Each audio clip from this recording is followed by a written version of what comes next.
Pernah gak sih lo buka Instagram, TikTok, LinkedIn, dan lo ngerasa rasanya semua orang tuh penuh pencapaian, atau orang-orang yang di sana atau akun-akun yang di sana itu saling sharing pencapaian gitu. Lo lihat orang-orang seumur lo di 25 tahun udah punya mobil sports, udah punya rumah mewah, udah menikah, dan investasinya di mana-mana. Jadi semua standar itu membuat lo merasa sangat tertinggal atau bahkan ngebuat lo ngerasa gagal dalam hidup. Menurut gue di umur 25 tahun itu capek sih kalau ngikutin terus-terusan standar sosial media. Umur 25 itu titik yang krusial. Umur 25 itu lo dianggap udah dewasa tapi sebenarnya lo masih dalam perjalanan. Nah, itu tadi tuh yang nyebabin banyak orang ngerasa quarter life crisis. Dimana lo mulai ngerasa dikejar sama biasanya tuh cuma 3 aspek. Yang pertama itu pasti karir. Dimana umur 25 tuh selalu digembar-gemborkan harus sudah mempunyai posisi minimal senior atau bahkan manajer ya. Dan gak sedikit juga yang udah mencapai level vice president. Yang kedua adalah finansial, dimana umur 25 itu minimal banget katanya teman-teman harus punya 100 juta di dalam tabungan. Atau bahkan sebenarnya banyak cerita sukses yang dimana umur 25 tahun itu udah punya tabungan miliaran. Dan yang ketiga ya pasti relationship gitu, dimana umur 25 tahun itu harus sudah punya hubungan yang settle dan melihat masa depan bersama-sama. Dan kalau gak punya itu semua, akhirnya kebanyakan orang merasa gagal total dalam hidup dan bahkan sampai depresi. Pertanyaan berikutnya adalah sebenarnya siapa sih yang naruh standar tersebut? Ini dijelasin sama Leon Festinger di Social Comparison Theory. Yang isinya sebenarnya manusia itu secara alami suka membandingkan dirinya dengan orang lain. Untuk mengetahui posisinya dia di dalam masyarakat. Posisi dalam berbagai hal lah, seperti yang kita bahas tadi, kayak finansial, karir, atau bahkan relationship. Kenapa kayak gitu sih? Karena kita itu gak punya standar yang objektif untuk diri kita sendiri, sehingga kita menggunakan orang lain sebagai cermin untuk standar kita. Masalahnya sekarang yang kita bandingin tuh highlight hidup orang lain yang ada di sosial media.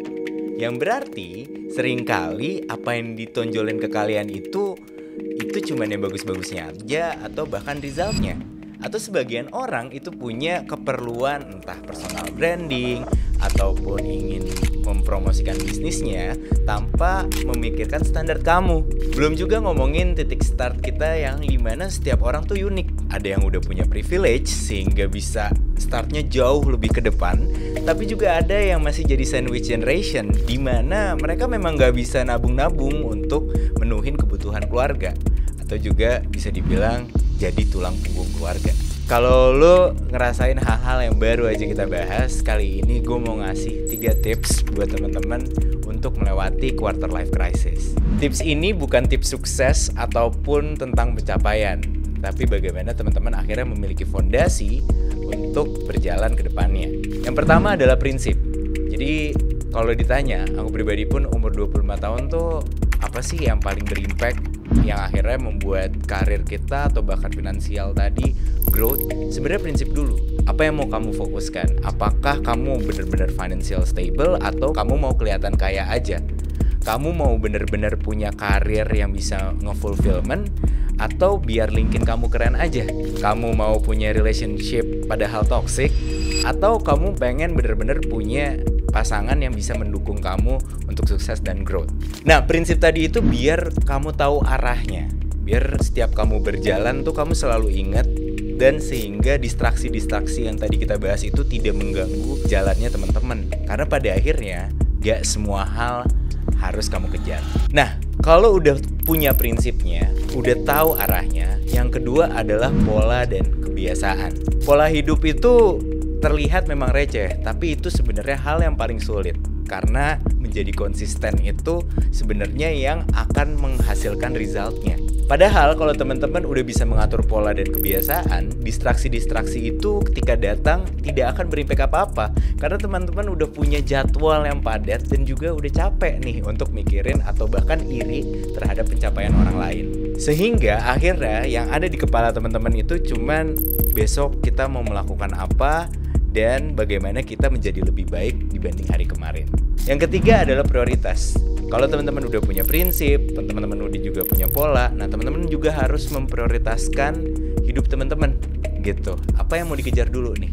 Seperti mau fokus karir dulu, atau mau fokus bantu keluarga dulu, atau bahkan mau fokus healing dulu. Sebenarnya sah-sah aja hal-hal yang tadi kuucapkan, tapi yang paling penting diprioritaskan dan kalau bisa ditulis. Jadi kalau teman-teman udah nulis, teman-teman bisa punya seperti list goals di setiap harinya. Ketika teman-teman udah list dan teman-teman berhasil melakukannya, setidaknya teman-teman bisa mempunyai validasi objektif untuk diri teman-teman sendiri. Jadi nggak lagi teman-teman punya kebiasaan untuk membandingkan pencapaian teman-teman dengan orang lain. Oke, sebagai penutup, aku cuma mau ngingetin bahwa pada akhirnya teman-teman harus sadar bahwa hidup itu nggak kayak lomba lari. Bukan tentang siapa duluan yang cepet nyampenya, tapi make sure bahwa teman-teman bisa berlari bertahap dan sampai ke tujuan yang teman-teman tentuin sendiri. Fokus sama yang teman-teman udah lakuin hari ini terkadang jauh lebih baik dibandingkan kita bermimpi atau bahkan membandingkan saja hidup kita dengan orang lain. Karena pada akhirnya umur 25 tahun itu bukan akhir dari segalanya, melainkan awal di mana teman-teman bisa mencapai segalanya.